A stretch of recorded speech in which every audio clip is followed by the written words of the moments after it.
Assalamualaikum warahmatullahi wabarakatuh.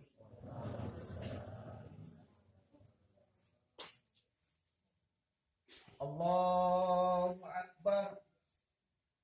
Allahu Akbar. Allahu Akbar. Allahu Akbar. Allahu Akbar. Allahu Akbar. Allahu Akbar. Allahu Akbar. Allahu Akbar. Allahu Akbar. Kullama hal hilalu wa abda. Allahu Akbar. Kullama soma so'imun wa aftar. Allahu Akbar. Kullama tarakama sahabun wa amtar. Wa kullama nabata nabatun wa azhar. Wa kullama at'ama qani'ul muqtar.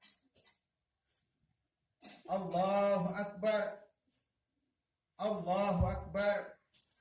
Allahu Akbar. La ilaha illallah wallahu akbar. Allahu Akbar walillahil hamd. Alhamdulillah. Alhamdulillahilladzi ja'ala lil muslimina 'idal fitri ba'da siyami Ramadan wa 'idal adha ba'da yauman Arafah. Allahu Akbar. Allahu Akbar. Allahu Akbar. Asyhadu an la ilaha illallah wahdahu la syarikalah. Lahul malikul azimil akbar. Wa asyhadu anna sayyidana Muhammadan abduhu wa rasuluh. Asy-syafi'u fil mahsyar. Nabiyya qad ghafarallahu lahu ma taqaddama min dzambi wa ma ta'akhkhar. Allahumma salli ala Sayyidina Muhammadin wa ala alihi wa ashabihi alladhina adhaba anhumur rijsa wa athhar. Allahu Akbar. Amma ba'd. Fa ya ibadallah, ittaqullaha haqqa tuqatih wa la tamutunna illa wa antum muslimun. Jemaah Idul Fitri rahimakumullah. Takbir telah dikumandangkan, tasbih, tahmid dan tahlil mengikutinya. Tiada kalimat yang paling indah selain memandangkannya sebagai bentuk rasa syukur yang sangat tinggi kepada Allah atas kemenangan yang telah diberikan kepada kita, kaum muslimin, setelah sebulan berperang melawan hawa nafsu, setelah sebulan menjalankan ibadah puasa. Kini Allah memberikan rahmatnya berupa kemenangan kepada umat Islam. Allahu Akbar. Allahu Akbar. Allahu Akbar walillahil hamd. Suara takbir tiada henti-hentinya saling bersahutan, mengagungkan kebesaran Allah setelah kita mencukupkan puasa selama sebulan penuh sesuai dengan petunjuk dalam firman-Nya. Walitukmilul iddata walitukabbirullaha ala ma hadakum wa la'allakum tashkurun. Dan hendaklah kalian mencukupkan bilangannya, dan hendaklah kalian mengagungkan Allah atas petunjuknya yang diberikan kepadamu supaya kamu bersyukur. Kemudian Rasulullah juga bersabda, zayyinu a'yadakum bitakbir. Hiasilah hari rayamu dengan takbir.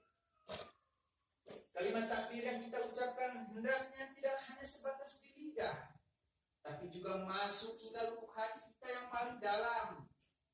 Kalimatnya melambangkan pengakuan atas kebesaran dan keagungan Allah Subhanahu wa Ta'ala. Allah yang Maha Besar dan tiada tandingannya.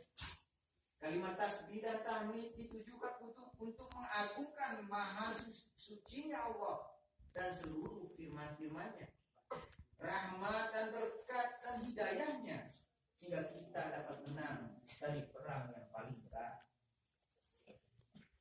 Tidak lupa kita panjatkan puji dan syukur atas rahmat dan rahimnya yang tidak pernah putus pada hambanya, meskipun hambanya kadang lalai. Kalimat tahlil kita lantunkan seraya bermohon kepada Allah agar ditambah keimanan kita kepada Allah, Zat yang Maha Esa dan Maha Kuasa, pemilik seluruh alam semesta. Jemaah sholat Idul Fitri rahimakumullah. Bulan Ramadan adalah bulan yang penuh berkah. Telah mengajarkan kepada kita untuk menahan hawa nafsu melalui puasa. Perang teramat besar, sampai-sampai Rasulullah mengingatkan para sahabat akan beratnya melawan hawa nafsu. Namun karena rahmat dan izin dari Allah Subhanahu wa Ta'ala, kita semua akhirnya dipertemukan dengan satu Syawal, hari kemenangan dan kebahagiaan, karena telah dicurahkan rahmat dan maghfirahnya kepada kita semua, seperti yang disampaikan melalui hadis qudsi. Idza shamu sahra ramadana wa kharaju ila aidikum yaqulullahu ta'ala ya malaikati kullu amilin yatlubu ajrahu inni qad ghafartu lahum fayunadi munadun ya ummata Muhammadin irji'u ila manazilikum qad baddaltu sayiatikum hasanat fayaqulullahu ta'ala ya ibadi sumtum li wa afturtum li faqumu maghfuran lakum. Apabila mereka berpuasa di bulan Ramadan, kemudian keluar untuk merayakan hari raya kalian, maka Allah pun berkata, wahai malaikatku, setiap orang mengerjakan amal kebajikan dan meminta balasannya, sesungguhnya aku telah mengampuni mereka. Seseorang kemudian berseru, wahai umat Muhammad, pulanglah ke tempat tinggal kalian. Seluruh keburukan kalian telah diganti dengan kebaikan. Kemudian Allah pun berfirman, wahai hambaku, maka bangunlah sebagai orang-orang yang telah mendapat ampunan. Ma'asyiral hadirin rahimakumullah. Dengan berlalunya bulan suci Ramadan, seharusnya bukan menjadikan kita kembali pada keadaan sebelum dengan bulan penuh berkah ini. Akan tetapi kita mengambil hikmah, faidah dan pelajaran selama berpuasa sebagai bekal dalam menjalani kehidupan untuk 11 bulan ke depannya. Jika dianalogikan, bulan puasa adalah bulan madrasah bagi seluruh umat Islam, di mana kita ditempa dengan kurikulum 12 jam dikali dengan 30 hari. Sejak terbitnya fajar sampai terbenamnya matahari untuk belajar menahan yang awalnya hukumnya halal menjadi haram. Makan dan minum yang awalnya diperbolehkan kemudian menjadi tidak boleh. Tidak peduli seberapa tinggi jabatan kita, seberapa banyak harta kita. Bulan puasa dengan sangat baik telah mengajarkan kita tentang kesabaran, kelaparan dan perasaan yang dirasakan oleh kaum fakir miskin, sehingga aspek sosial dari diri kita kembali tumbuh yang ketika pada hari-hari lainnya kita tidak pernah merasa dibatasi. Di mana pada hari sebelumnya kita memakan apa saja yang kita inginkan, meskipun yang demikian itu halal. Akan tetapi Ramadan mengajarkan kita untuk menahan hawa nafsu agar kita mampu mendapatkan pelajaran daripadanya. Puasa telah mengajarkan kita untuk berlapang dada, merasakan penderitaan orang-orang kecil, dan pada hari ini kita diberikan kemenangan. Bukan untuk kembali menjadi pribadi yang lupa, akan tetapi kemenangan berarti kita telah berhasil mengumpulkan bekal sebanyak-banyaknya pada bulan suci Ramadan, agar kelak 11 bulan berikutnya kita dapat belajar menahan hawa nafsu. Ramadan telah mengajarkan kita bahwa kecilnya kuasa manusia, betapa tidak berdayanya kita yang sering lupa hanya karena jabatan dan kekuasaan. Ramadan mengingatkan kita dari mana berasal dan kepada siapa kita akan kembali. Maka apakah sesungguhnya telah menahan kaki kita tidak mau melangkah ke masjid? Apakah yang menahan kepala kita sehingga tidak mau sujud ke tanah untuk bersujud di hadapan Allah? Apakah yang menahan lidah kita sehingga kaku dan keluh mengucapkan zikir dan takbir? Apakah yang menahan hati kita sehingga sulit untuk merindukan Allah? Apa yang menahan diri kita dan pikiran kita sehingga kita tidak mendambakan surga? Apa yang mendorong jiwa kita sehingga cenderung melakukan kemaksiatan?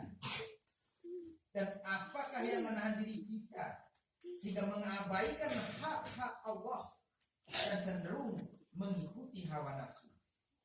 Padahal hawa nafsu selalu mendorong pada keburukan, kejelekan, keserakahan, dan terkadang tidak sadar telah berbuat zalim pada orang lain. Apakah kesombongan kita sudah sedemikian memuncaknya sehingga sedemikian lantang kita durhaka kepada Allah? Na'udzubillah min dzalik.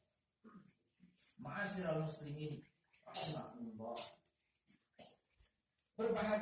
Berbahagialah kaum muslimin dan muslimat, karena Allah memberikan kepada kita nikmat sehingga kita masih dapat bersujud menyembah kepada Allah. Sayangnya, sebagian daripada umat muslim hanya diberikan kepada Allah pada saat mereka beribadah. Setelah mereka beribadah, sifat manusia akan kembali lupa kepada Allah Subhanahu wa taala.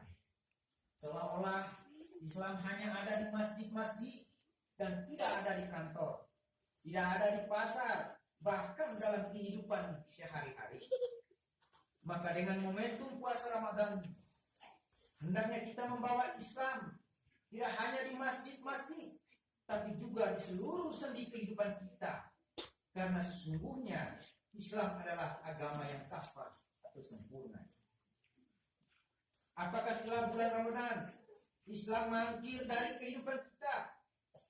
Apakah Islam hanya inisial yang hanya ada pada KTP? Atau Islam hanya pada saat ke masjid?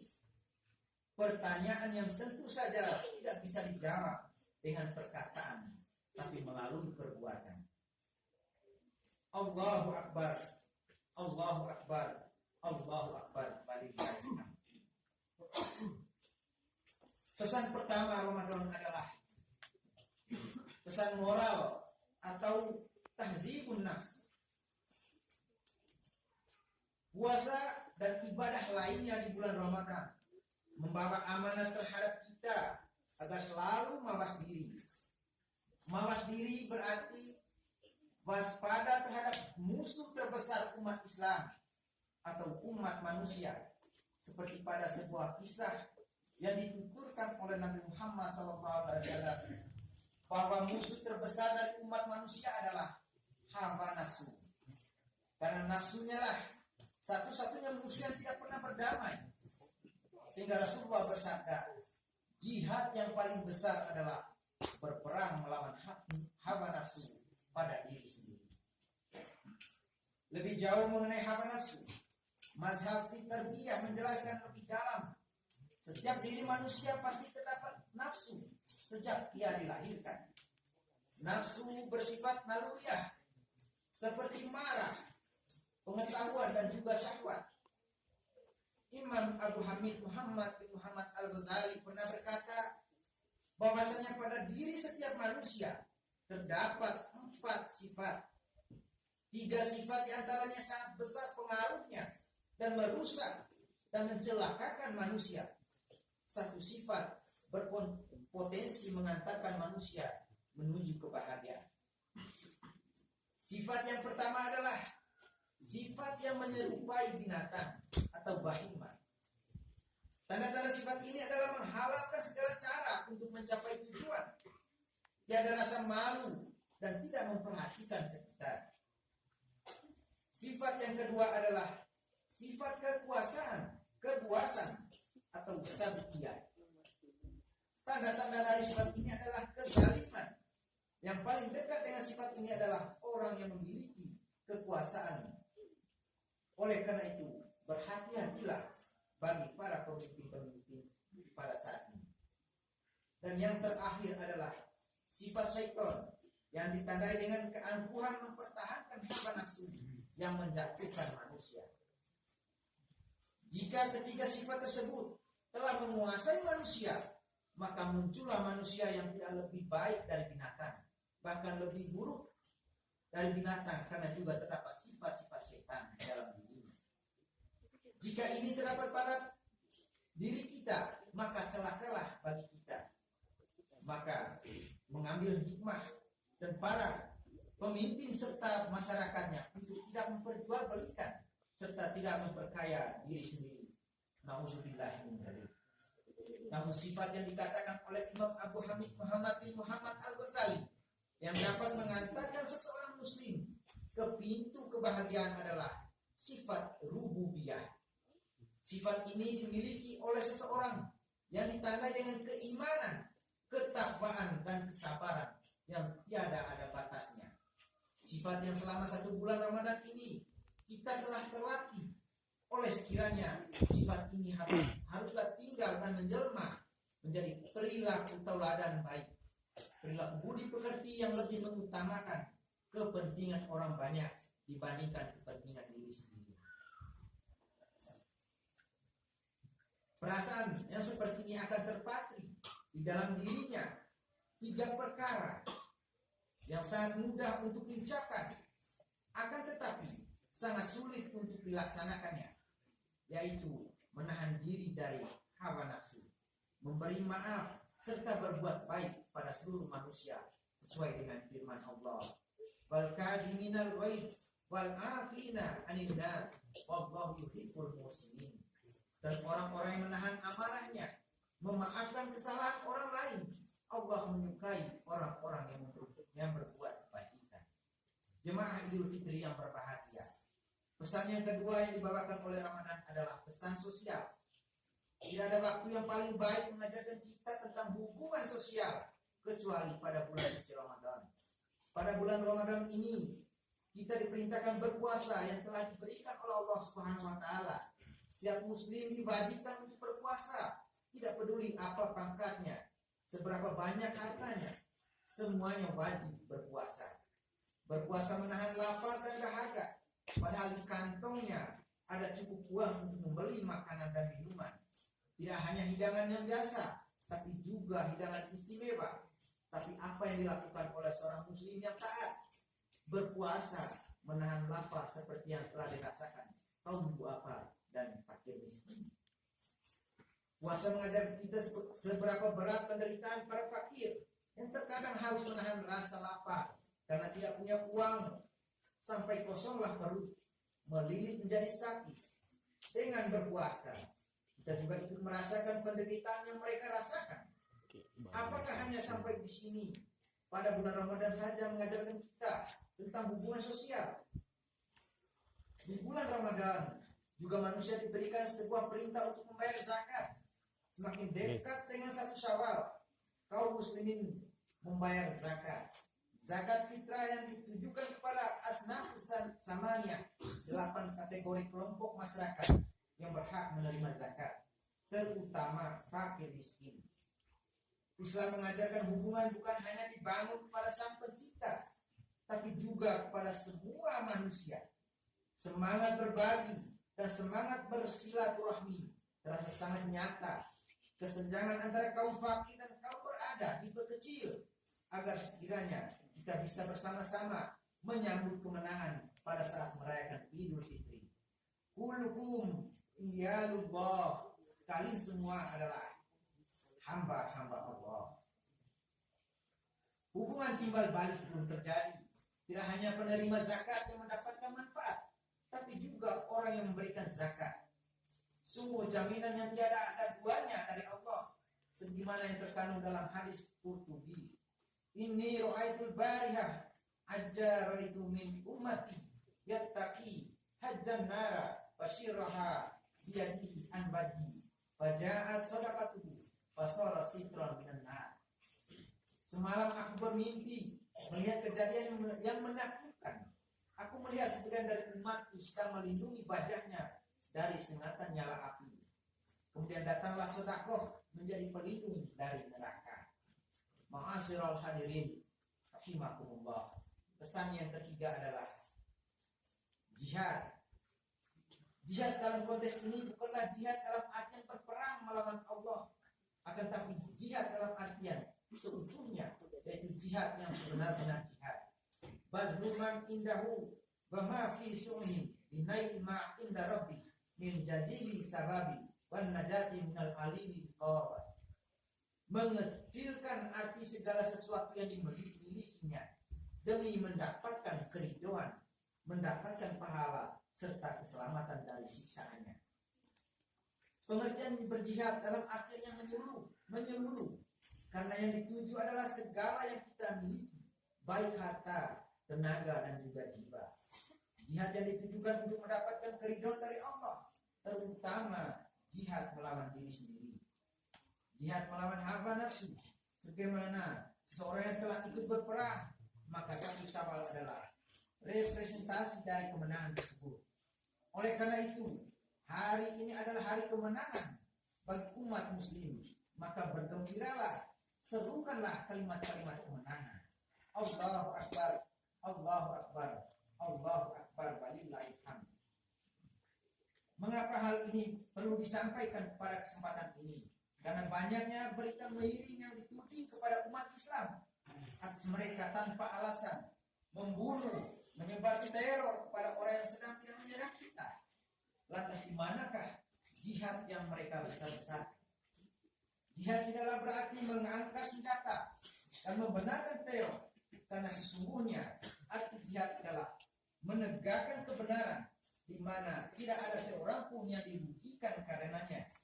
Semoga kita tetap dalam lindungan Allah Subhanahu wa taala dari fitnah yang dilakukan oleh segelintir orang terhadap kaum muslimin.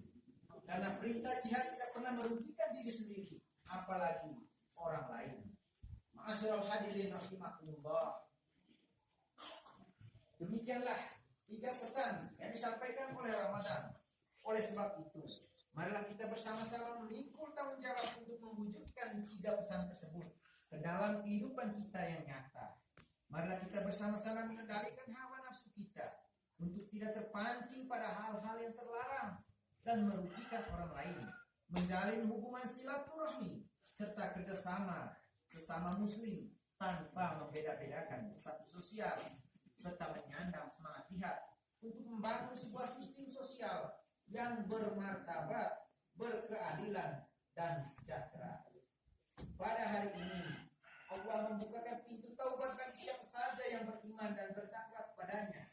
Melalui ibadah Ramadan, dosa kita kepada Allah akan terampuni.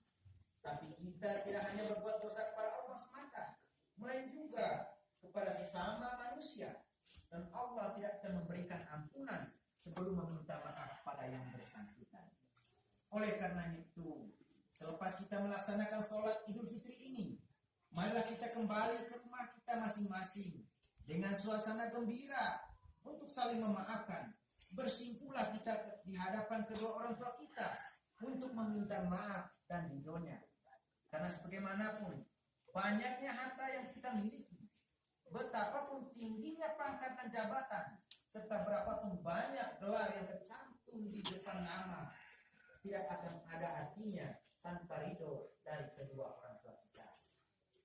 Mengapa kita diwajibkan untuk memuliakan ayah dan ibu? Rasanya tak cukup waktu untuk menjawabnya. Namun secara ringkas dapat dijelaskan bahwa ibu telah mengandung kita 9 bulan lamanya, tidak pernah merasa jengkel dan terbebani karena ada bayi di dalam kandungannya. Ia bersih dari pabrik, tak berharap balasan dari sang bayi yang dikandungnya. Sebaliknya, ibu akan merasa bahagia jika anak merasa kebahagiaan, dan ibu akan turut sedih dan susah jika anaknya mengalami kesusahan. Sang ibu akan makan sebelum anaknya makan, dan tanpa berpakaian bagus jika anaknya belum dibelikan pakaian. Pantaslah kiranya jika air mata kebahagiaan seorang ibu akan menjadi rahmat dan jaminan kebahagiaan bagi anaknya. Sebaliknya, air mata kebahagiaan seorang ibu karena ulah sang anak akan menjadi laknat bagi kehidupan anak. Jika ibu menjadi tumpuan hidup, maka ayah pun demikian. Keringat ayah siang dan malam membasahi tubuh karena mencari bekal untuk hidup anak istrinya. Sayang ayah merasa bangga jika anaknya menjadi seorang sarjana, sementara ia sendiri barangkali tak pernah menikmati bangku sekolah. Sang ayah akan berbahagia jika anaknya menjadi seorang yang kaya, meskipun ia sendiri hidup dalam kemiskinan. Pengorbanan orang tua tak ada tandingannya. Bagi mereka adalah istilah hina dalam menekuni pekerjaan. Demi sang anak agar menjadi manusia yang berguna. Akan tetapi sayangnya, ada sebagian orang yang merasa rendah diri dan hina jika keadaan dan penampilan orang tuanya tidak sebaik orang tua temannya. Padahal orang tua sendiri tidak peduli akan keadaan diri mereka. Orang tua tak lagi memperhatikan sehat dan sakit asalkan anaknya dapat hidup dengan layak. Jika kita hitung dengan penuh kesadaran, maka betapa ayah dan ibu telah mengorbankan segalanya untuk hidup anaknya. Pantaslah jika kemudian Rasulullah menggarisbawahi ridho fi ridho walidain. Ridhonya Allah tergantung ridho daripada kedua orang tua. Kaum muslimin dan muslimat, jemaah sholat Idul Fitri rahimakumullah, dengan saling memaafkan dalam merayakan Idul Fitri ini, kita akan kembali kepada fitrah kesucian. Dosa-dosa yang kita miliki terhadap sesama manusia terhapuskan dan tercipta kembali suasana kekeluargaan, suasana persaudaraan yang akan menenteramkan batin, di mana anak menangis di pangkuan orang tuanya, suami istri merajuk kembali kasih sayang yang pudar. Begitu juga sesama saudara, teman, kerabat, tetangga, dan relasi saling bertemu sapa, menghidupkan kembali solidaritas dan kepekaan sosial demi terciptanya ketenteraman kehidupan keluarga dan masyarakat. Mengakhiri khutbah ini, marilah kita berdoa, menundukkan kepala, memohon kepada Allah Subhanahu wa Ta'ala untuk kebaikan kita dan umat Islam di mana saja berada. Amin. Amin. Allahumma inna nahmaduka wa nasta'inuka wa nastahdiika. Amin. Tawakkal 'alaika. Amin. Alaikal khair. Amin. Wa la nashkur. Amin. Nabiyyu ma yahdi. Allahumma iyyaka na'budu wa laka nusalli wa nasjudu lillaika nas'a wa nahmidu narju rahmatika. Amin. Amin. Bikal jadi bil khafiril mulha. Amin. Maghfirlana. Amin. Walidaina. Amin. Amin. Bayana sudara. Amin. Allahumma lakal hamdu bil Islam. Amin. Wa lakal hamdu bil iman. Amin. Hamdu bil Quran. Amin. Hamdu bil syahri Ramadan. Amin. Hamdu bil ahli wal mal. Amin. Lakal hamdu bi kulli ni'mati an'amta biha alaina. Amin. Allahumma inna nas'aluka ridhaka wal jannah. Amin. Qurba ilaiha. Amin. Wa amali. Amin. Min sakhatika wan nar. Amin. Qurba ilaiha min qawli wa amali. Amin. Allahumma fir li jami'i mautil mu'minin. Amin. Syahidul laka bil wahdaniyah. Amin. Rasulika wa ma ala zalika. Amin. Allahumma ighfir lahum warhamhum wa'afihim wa'afwanhum. Allahumma inna na'udzubika min jahdil bala wa darkil syaqawa wa su'i wal qada'i wa syamatil a'da'i. Rabbana taqabbal minna salatana wa siyamana wa qiyamana wa ruku'ana wa sujudana wa tadarru'ana wa ta'abudana wa tammin tafsirana ya Allah ya arhamar rahimin. Amin. Rabbana atina fid dunya hasanah. Amin. Akhirati hasanah wa qina adzabannar. Amin. Wa sallallahu ala sayyidina Muhammadin wa ala alihi washabihi ajma'in. Taqabbalallahu minna wa minkum siyamana wa siyamakum. Kullun amin wa antum bi khair minal a'idina wal fa'idin. Wassalamu alaikum warahmatullahi wabarakatuh. Amin.